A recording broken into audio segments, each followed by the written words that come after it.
Hello there. As many of you know, my name is James C. Buchanan, and I was the 15th President of the United States.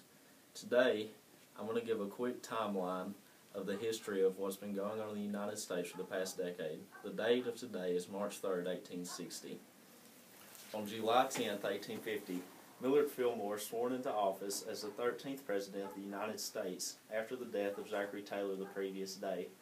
September 9th, 1850, the Compromise of 1850, pushed by Senator Henry Clay, admits California as the 31st state without slavery and adds Utah and New Mexico as territories. On February 16, 1852, the Studebaker Brothers Wagon Company is established.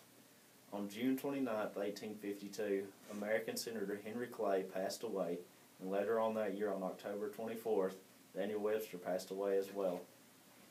November 2, 1852, Franklin Pierce, a Democrat, wins the victory for president. He defeated Whig Winfield Scott by a tally of 254 to 42 electoral votes. Pierce's 4 years as president began March 4, 1853. In the year of 1853, Harriet Beecher Stowe published Uncle Tom's Cabin. It sold more than 300,000 copies the first year it was published. On July 14, 1853, Franklin Pierce opened the first World's Fair held in the United States, the exhibition of the industry of all nations. December 30, 1853, the Gadsden Purchase is consummated, with the United States buying a 29,640 square mile tract of land for $10 million. February 28, 1854, in Ripon, Wisconsin, the Republican Party is formed. It would hold its first convention later that year on July 6 in Jackson, Michigan. May 30, 1854, the Kansas-Nebraska Act becomes a law, allowing the issue of slavery to be decided by a vote of settlers, establishes the territories of Kansas and Nebraska, and to culminate what is known as Bleeding Kansas. June 10, 1854, the United States Naval Academy graduates its first class at Annapolis, Maryland. On April 21, 1855, the first railroad train crosses the Mississippi River on the first bridge constructed at Rock Island, Illinois to Davenport, Iowa. On May 21, 1856, pro-slavery forces under Sheriff Samuel J. Jones burned the Free State Hotel and destroyed 2 anti-slavery newspapers in Lawrence, Kansas. 3 days later, the Potawatomi Massacre occurred in Franklin County, Kansas, when followers of John Brown killed 5 homesteaders. In the meantime, on May 22, 1856, South Carolina Congressman Preston Brooks attacked Senator Charles Sumner with his cane in the hall of the United States Senate.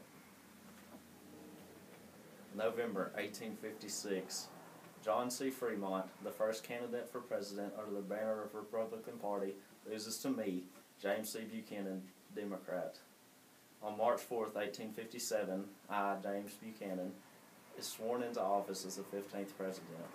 On March 6, 1857, the U.S. Supreme Court rules in the Dred Scott decision, 6 votes to 3, that a slave did not become free when transported into a free state. Slavery could not be banned by Congress, and blacks were not eligible to be awarded citizenship. On August 5, 1858, the first transatlantic cable is completed by Cyrus Westfield. On August 27, 1859, the first productive oil well for commercial use is drilled by Edwin L. Drake in Titusville, Pennsylvania. On October 16, 1859, the U.S. Armory at Harper's Ferry, Virginia, is seized by 21 men under the leadership of John Brown.